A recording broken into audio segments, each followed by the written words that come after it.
Once upon a time, in a small village nestled at the foot of a rugged hill, there lived a mischievous boy named Wakar. Wakar was known for his vivid imagination and penchant for spinning tall tales.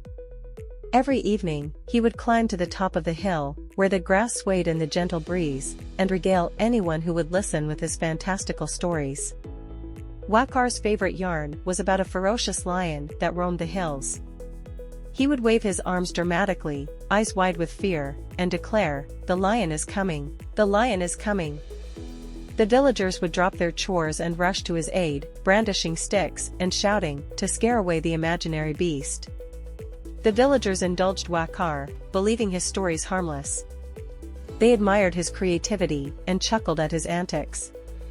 But one fateful day, as the sun dipped below the horizon, casting long shadows across the hill, something changed. Wakar stood at the hill's peak, his voice echoing through the valley. "The lion is coming," he cried, louder than ever before. But this time, there was an eerie stillness.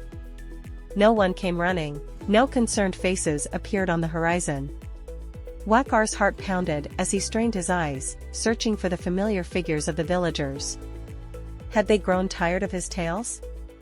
Or worse, had they finally seen through his ruse? And then, emerging from the dense foliage, a real lion stepped into view.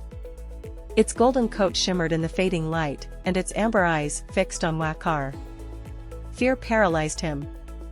The lion was no figment of his imagination, it was flesh and blood, hungry and relentless. Desperation clawed at Wakar's chest.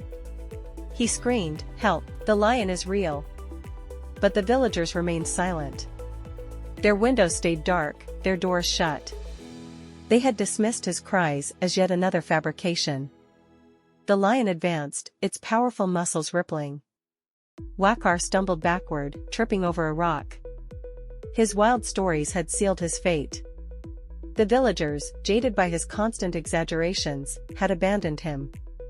As the lion closed in, Wakar's mind raced.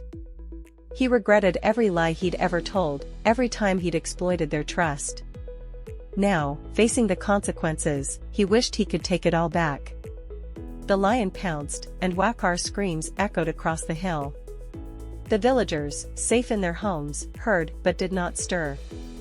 They had learned a harsh lesson: sometimes, even the most fanciful tales held a grain of truth. And so, the boy who cried lion met his tragic end, devoured by the very creature he'd conjured.